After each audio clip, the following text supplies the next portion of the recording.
Hello, j'espère que tu vas bien. Merci à toi d'avoir cliqué sur cette vidéo. Si tu ne me connais pas, moi c'est Assia, bienvenue sur ma chaîne.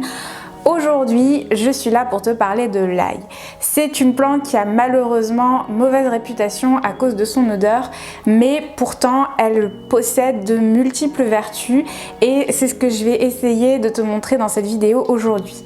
C'est une plante qui est connue et utilisée depuis des millénaires par diverses populations telles que les Égyptiens, les Grecs, les Romains, en Asie, parce qu'elle a effectivement beaucoup de bénéfices, de vertus médicinales. Du coup, dans cette vidéo, je vais essayer de te lister toutes ces vertus médicinales, tous ces bénéfices, en validant mes propos par des études scientifiques concrètes, comme à mon habitude. Et je vais également te donner des conseils pour consommer l'ail, l'accommoder, pour essayer de t'y habituer si tu n'aimes pas l'ail à la base. C'est d'ailleurs mon cas, je détestais l'ail étant plus jeune et j'ai réussi à trouver quelques petites astuces pour la consommer de façon quotidienne. Et enfin, dans cette vidéo, je vais te montrer une petite recette très simple parce que toi-même tu sais, je suis pas une grande cuisinière, mais une recette facile et peu coûteuse, facile à reproduire et très saine qui incorpore de l'ail évidemment.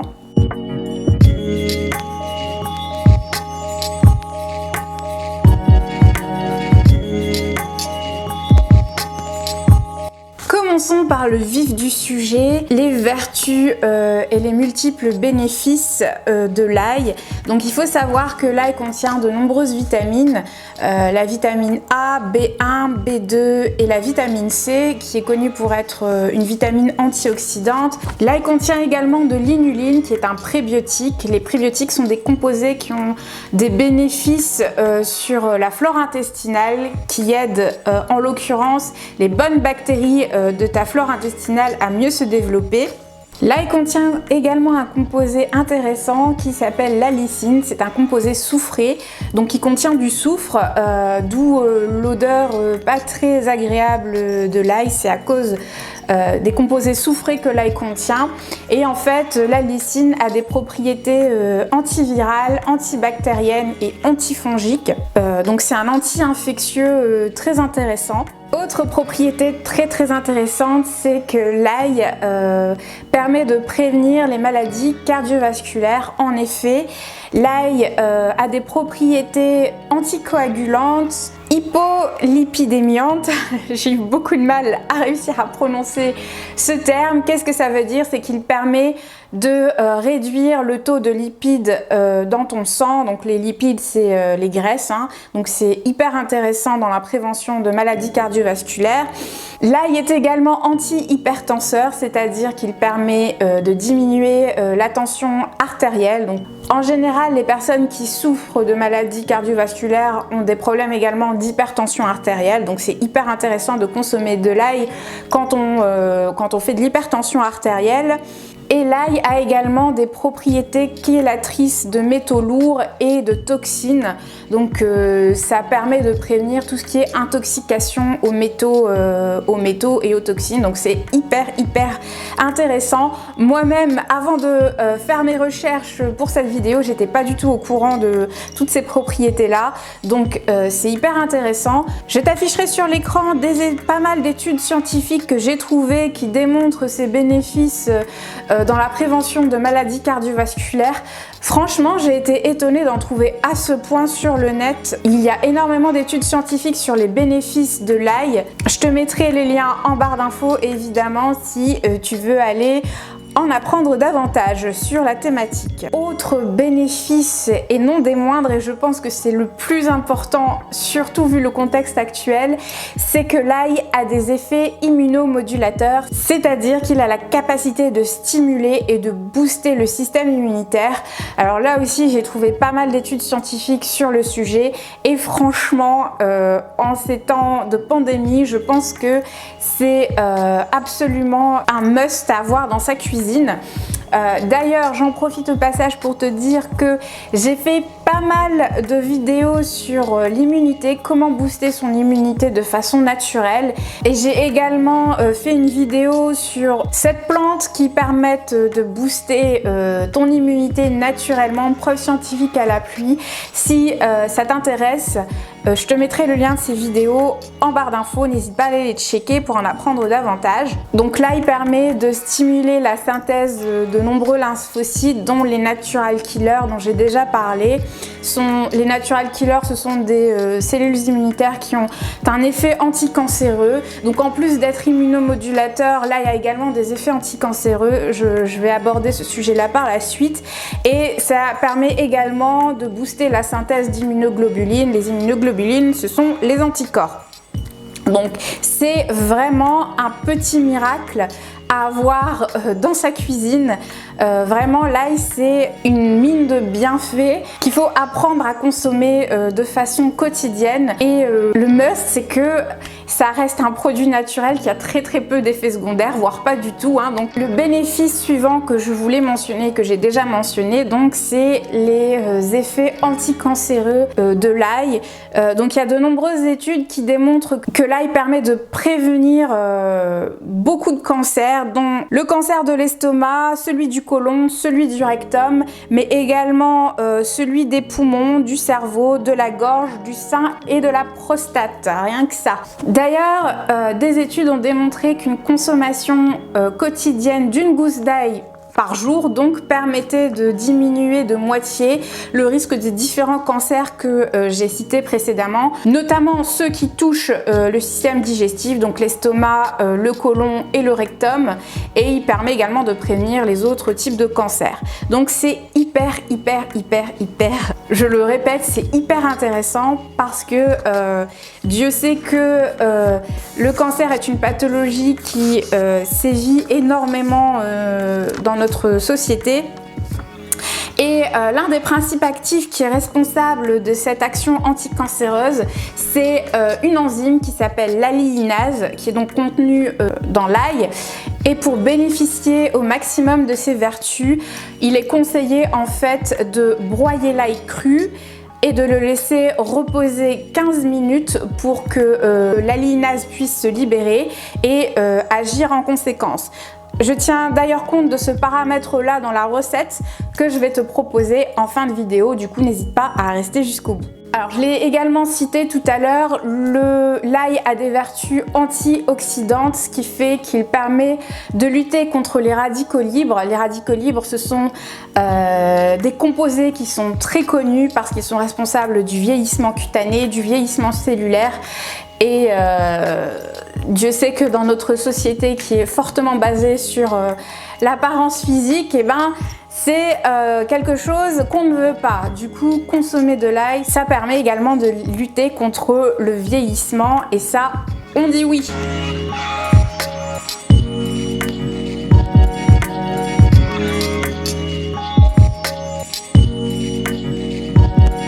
Alors c'est bien beau toutes ces vertus, mais comment consommer l'ail si on n'est pas fan à la base, si on n'aime pas le goût, si on n'aime pas l'odeur?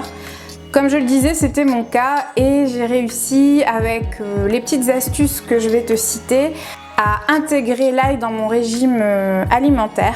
Alors avant toute chose, ce qu'il faut savoir, c'est que pour bénéficier de toutes les vertus que j'ai citées précédemment, il faut privilégier la consommation de l'ail cru parce que la chaleur malheureusement détruit tous les principes actifs contenus dans l'ail, donc la lysine, les vitamines, les minéraux, etc.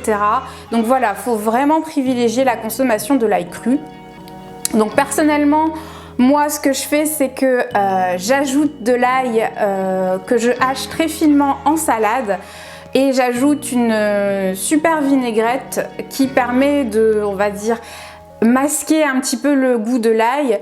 Et en salade, c'est vraiment la meilleure façon de le consommer parce que là, il est cru. Ce que tu peux faire aussi, c'est mélanger de l'ail coupé cru avec des tomates fraîches et l'incorporer dans une sauce pour le consommer avec des pâtes ou du riz ou du pain ou encore une sauce tomate crue que tu mettrais sur une salade par exemple. Tu peux également le consommer avec du guacamole, avec du houmous. Le combo ail houmous, c'est juste une tuerie, surtout avec de l'huile d'olive. Et c'est vraiment super bon sur une tranche de pain grillé. D'ailleurs, consommer de l'ail cru sur du pain grillé, c'est excellent aussi, c'est super bon. Alors évidemment, je le précise pas, mais on évite le pain industriel full sucre, full gluten. On privilégie le bon pain de chez son boulanger aux variétés de blé ancien. J'ai déjà fait des vidéos sur le sujet, notamment sur le gluten, pour t'aider à bien choisir ton pain et tes produits qui contiennent du gluten. Le lien sera en barre d'infos si ça t'intéresse. Donc de l'ail écrasé sur du pain grillé avec une tranche de tomate ou avec du guacamole ou avec du houmous comme je l'ai dit précédemment. Enfin vraiment, laisse libre cours à ton imagination et vraiment, je peux t'assurer que c'est une tuerie, c'est super délicieux. Dernière façon de consommer l'ail que je peux te proposer, c'est de le consommer en jus. Alors c'est un fait peu connu, mais l'ail passe dans les extracteurs à jus, hein, je l'ai déjà fait, il n'y a pas de problème. Donc tu peux le mettre, tu peux rajouter une gousse d'ail dans les différents jus. Je te conseille de mettre du citron également en addition avec l'ail parce que ça apporte ce petit côté frais et ça masque un petit peu le goût de l'ail. Donc carottes, ail, citron, un peu de pomme, un peu de céleri, ça fait un combo excellent pour la santé. Alors je sais pas si je l'ai dit, mais tu peux également ajouter l'ail dans les sauces tomates classiques que tu fais, mais plutôt que de l'ajouter en début de cuisson, ajoute l'ail écrasé ou concassé une fois que la sauce est cuite. Comme ça tu bénéficieras de tous les principes actifs de l'ail. Et voilà, j'espère que tous ces petits conseils t'auront donné de l'inspiration pour réussir à intégrer l'ail dans ton régime alimentaire.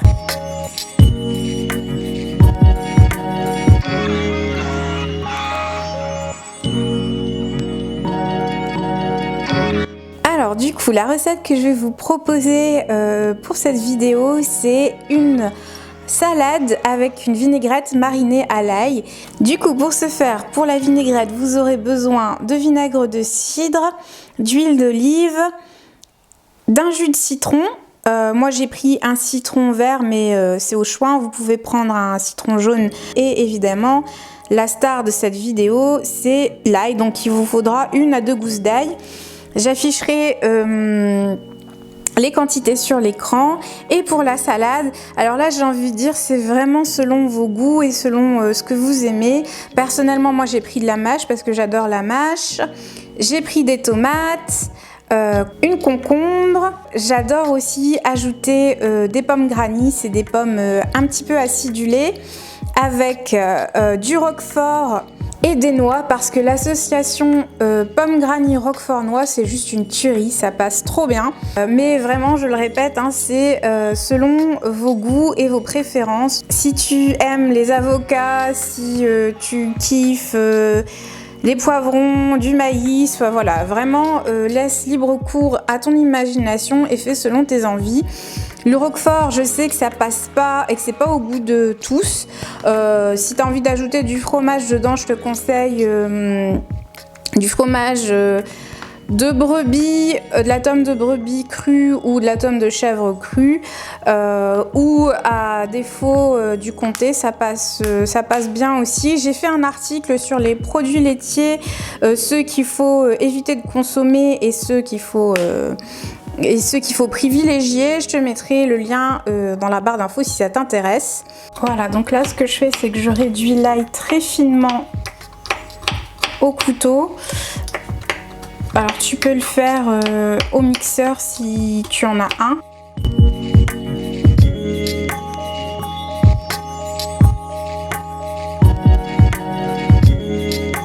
Ensuite, je vais presser mon citron. Donc ce que je fais, c'est que je l'écrase bien pour en extraire un maximum de jus.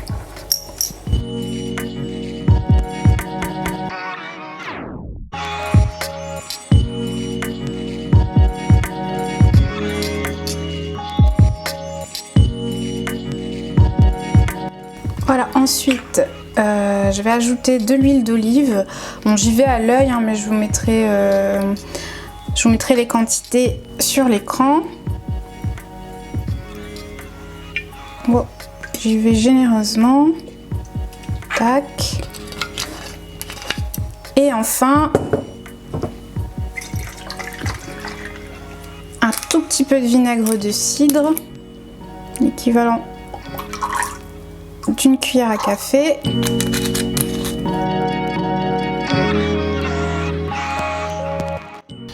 Super bon, délicieux, c'est hyper simple et rapide à faire. Et surtout, là, on n'oublie pas de laisser la vinaigrette reposer 15 minutes, que l'enzyme, la fameuse allicine, qui a des propriétés anticancéreuses, se libère dans la vinaigrette.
J'espère que cette vidéo t'aura plu, qu'elle t'aura apporté des éléments concrets qui vont te faire changer d'avis sur l'ail et que ça te permettra et que ça te motivera pour en consommer davantage.